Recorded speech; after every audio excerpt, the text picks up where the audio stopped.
Hello everyone, happy you could be here. Let's dive in.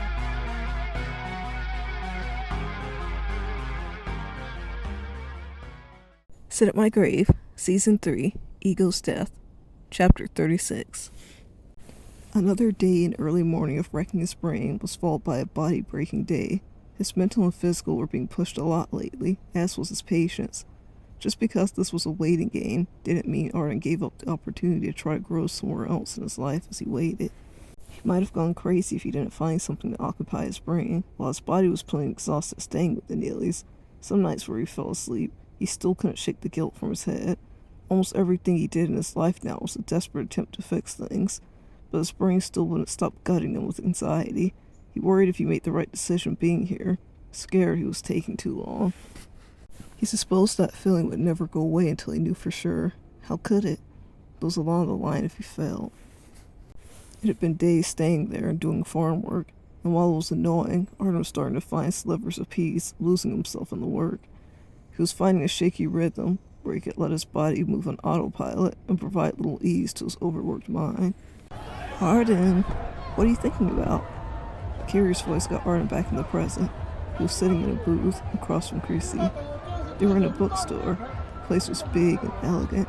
Shiny porcelain-looking floors, high ceilings, escalators, and decorated with gorgeous light fixtures, potted plants, couches on different floors, along with the tables and booths.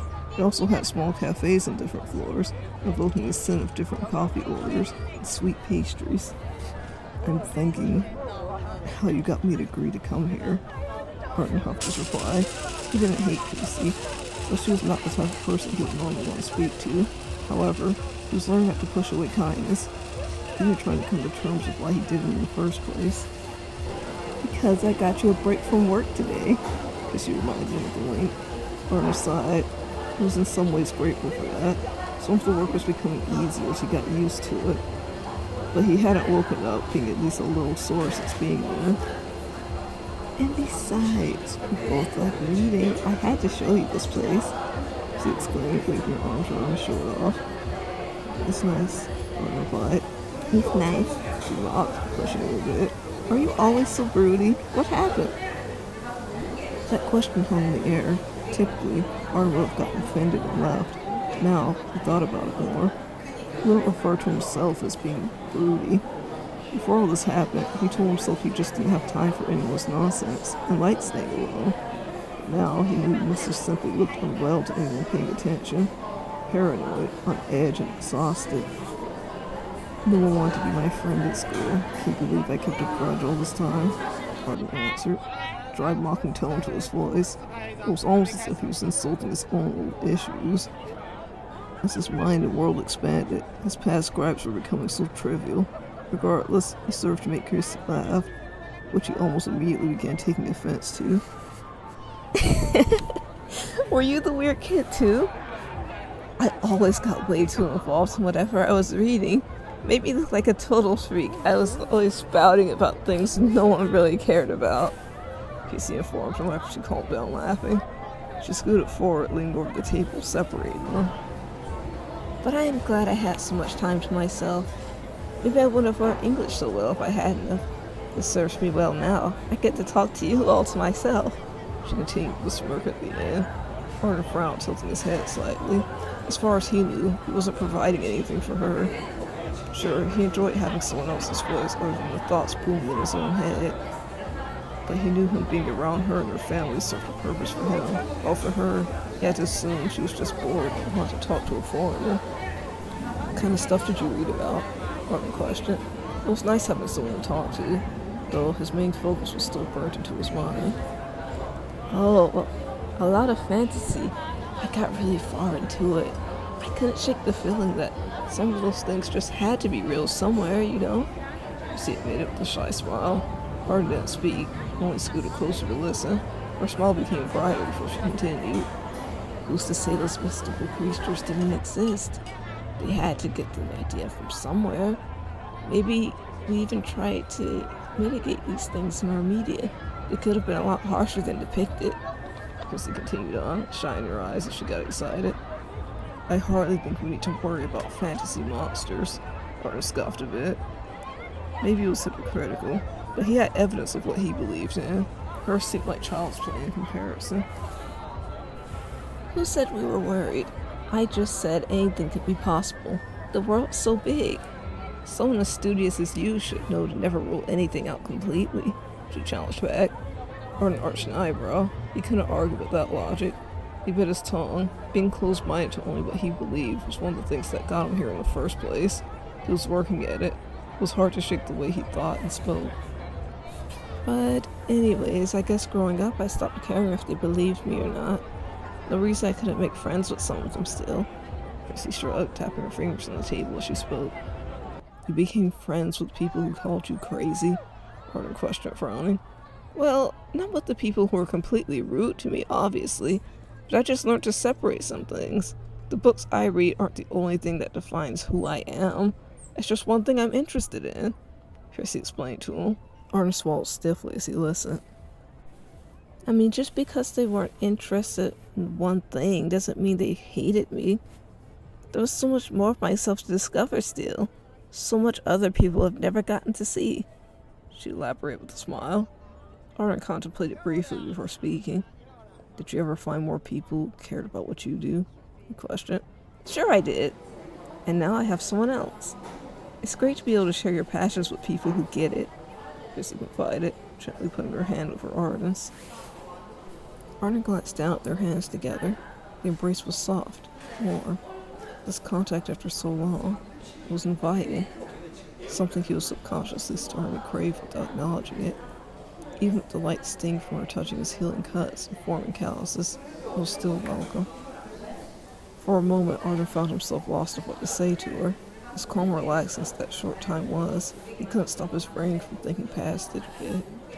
Everything he was experiencing began equating it to his life in the past and what he was still sure to go through, trying desperately to find a lesson in more things now. It was some of his best efforts to better his situation. I have a question, Arden started, keeping his gaze down at their clasped hands. He was there for that knife, and it started with the Neelys. The fact that Chrissy even had an interest in what more the world had to offer made him think. Had he finally found someone he could be more honest with? Maybe he didn't have to rely on only meeting Edvin. Chrissy made a hum sound, and Arden took it as his cue to speak, feeling his hands start to tense slightly. I heard from Emil. I wasn't supposed to bring up your family's past, but I'm curious. Is there any oddities you know of? Arden carefully asked, slightly hoping for something. Isn't every family odd in their own way? Chrissy eerily chuckled, her gentle grip getting weaker. Arden opened his mouth to speak again, unsure if he should try to shift the subject or dig deeper. He already felt his heart begin beating rougher, just bringing it up. Was he this excited for another lead? Actually, I'm not really supposed to talk about it, but... Chrissy started. Arden wasn't paying much attention to how she sounded. He placed his focus on what she was saying. He couldn't tell if he was getting agitated with her not telling him faster. The thump in his own chest became more noticeable to him. Apparently our family had a big missing persons case way back. Only a few people even remember it. My grandfather, Edvin, it was for his dad, so it was a really, really long time ago. Arden frowned listening on. He took a sudden strained swallow, his heart beating roughly. It had turned into that sweltering heat again. The hand Chrissy held tensed further, his palm sweating. Just like before, he was having to force himself just to sit and listen. We aren't allowed to even talk about it anymore. I guess it became a cold case after he disappeared. It's odd. It's thanks to him we have our home. But it feels like we're made to pretend he didn't even exist. The only time I really got in trouble with my parents was trying to poke around at it. Chrissy told Arden, suddenly lost in thought herself. She tried to speak again, but groaned softly. I'm really sorry, Arden. I don't feel well, she said weakly. What? Arden questioned. It took some effort. That same nagging, repelling feeling had come back while he was listening, despite his fight against it. When her story ended, he finally felt a bit more in control. Arden slowly looked up at her face. Their eyes meeting, that's when his heart seemed to stop. A deep pit formed in his stomach, blood running cold. Chrissy's expression had warped, another face replacing hers. Skin was cleaving to the shape of a skull underneath, maggots thrusting their bodies through the flaking skin. Eyes sunk back in so far they looked like craters. The soft hold in Arden's hand suddenly became a tight, violent grip. The warmth became bone-chillingly cold. Arden opened his mouth to scream, yanking to get away, but the thing's mouth dropped open, slack-jawed, jagged teeth. It screamed louder, swallowing Arden's voice with its own. It was guttural, raspy. One word was evident, a solid no. His head jittering, shaking forth and back.